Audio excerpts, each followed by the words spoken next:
Lamar should win his third MVP this season. I mean, 4,100 yards passing, 41 passing touchdowns, only 4 interceptions, the best touchdown to interception ratio in NFL history, only quarterback in NFL history to have 4,000 yards passing and 800 yards rushing. This guy put on a clinic this year, maybe the best quarterback season ever. Broke the record for most rushing yards, career rushing yards for a quarterback this season as well. So just a year full of breaking records. People want to say he has a lot of all-pro teammates. You know, he has like 9 Pro Bowlers this year. Derrick Henry almost had 2,000 yards rushing. They want to take a lot of things away from Lamar, but the year he quarterbacked at a level we have never seen before. He's only 28, could have his third MVP. This guy is a top 10 all-time quarterback in the NFL. And if he gets that Super Bowl finally, he will be top 5. People want to give Josh Allen credit for the year he's having with the lack of weapons, not the good supporting cast, not the best team. But Lamar Jackson won 2 MVPs with the supporting cast that Josh Allen had. He had Hollywood Brown to throw the ball to, Snead at wide receiver. He had a bunch of nobodies he was throwing the ball to.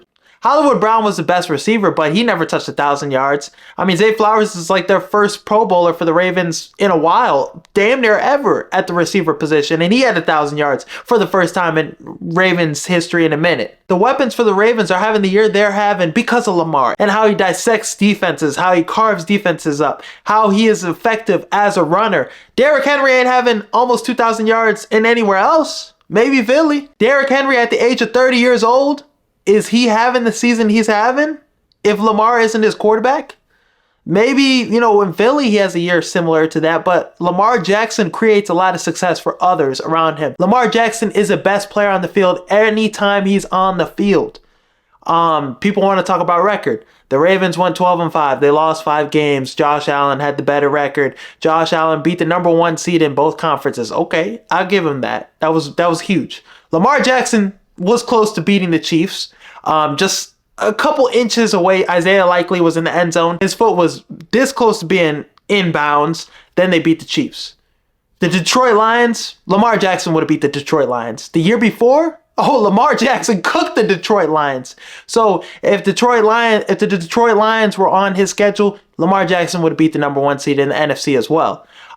Should have beat the Chiefs though. I'll give Josh Allen that. He had a good performance against the Chiefs. But hey, Lamar Jackson against the Chiefs. Lamar had 273 yards passing, a passing touchdown, and 122 yards rushing in that game. It was an insane performance for Lamar against the Kansas City Chiefs, and they were just barely figuring things out with Derrick Henry. I think if they would have faced the Chiefs towards the end of the regular season, Derrick Henry gave him 30 carries, they would have beat the Chiefs. So Detroit, they would have smacked Detroit, and they would beat the Chiefs as well. So that argument for Josh Allen, it wouldn't have been there. The Ravens played 10 playoff teams on their schedule and went 7-3. Lamar Jackson had a 5 passing touchdown performance against the Bucks. He had more touchdowns than he had incompletions. Against the Broncos, he dissected that defense, put up 4 passing touchdowns against them. That great defense that's having a great year. Pat Surtain, all the players that they have in that defense that are playing at a high level, cooked them, blew their ass out.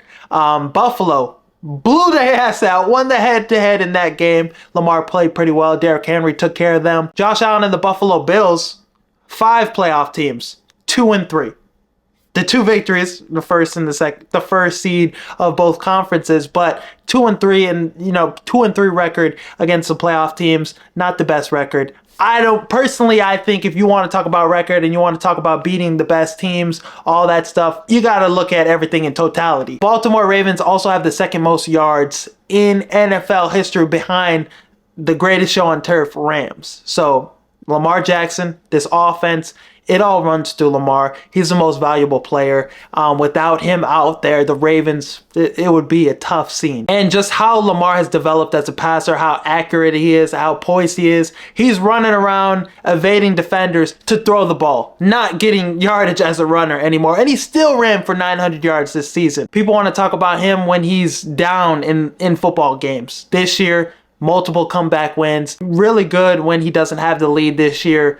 Beat the Bengals, came back in that victory. Multiple games this season we've seen him come back and battle adversity and win games off of his performance in the second half and in the third and fourth quarter. This is the closest MVP race we've seen maybe ever. Saquon Barkley, he has 2,000 yards rushing this season, the ninth running back to do that, and nobody's talking about him really in the MVP conversation. Baker Mayfield, the season he had, Sam Darnold, what he's done, Jared Goff, the season a lot of players are playing at a high level, but it really comes down to those two players, those elite players, Josh Allen, Lamar Jackson. And we all know Lamar Jackson should be winning this MVP. It shouldn't even be a close race. He's reaching LeBron James level where they're like, all right, we don't want to give you another MVP.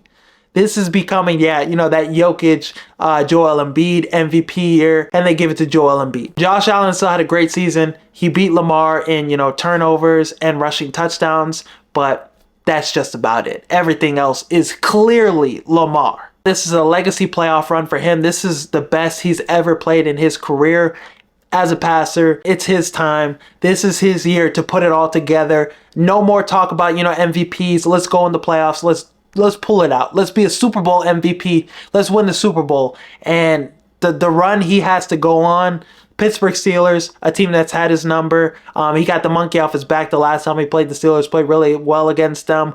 But he's got them this week. The following week, he has an opportunity to match up against Josh Allen again in the playoffs. Josh Allen goes crazy in the playoffs, so this is a good opportunity to kill that narrative against another quarterback that's a superstar quarterback. And then you got Patrick Mahomes the week after. This year, Lamar Jackson can kill all the noise about him. Nick Wright, all the people that have stuff to say about his playoff woes.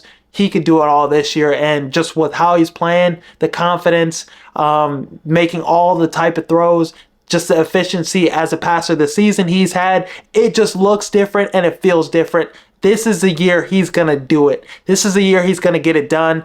Going to beat Pittsburgh, going to beat Buffalo, going to beat Kansas City, and then he's going to beat Philly or Detroit in the Super Bowl. This is his year. And once he gets that Super Bowl championship, for real, he's going to kill all the noise, kill all the narratives. He's going to be doing it for all the other rushing quarterbacks in the NFL, Jaden Daniels, all the other quarterbacks that narrative, running quarterbacks can't win Super Bowls. He's going to kill that. A lot on the line this playoffs. I can't wait to see it. I can't wait to see it all unfold. Ready to see Lamar Jackson dominate. And I think against the Pittsburgh Steelers, we might see a 5-touchdown performance from Lamar. He's going to come out the gates hot. Zay Flowers is probably not going to play in this game, but it doesn't matter. Isaiah Likely, Mark Andrews, Rashad Bateman, those guys will be able to give the Ravens enough juice, a spark. And Derrick Henry, give that boy 30 carries. Give his ass 30 carries. Some people thought the NFC North was going to be the worst division in football this season. They thought it was going to be as bad as the NFC South.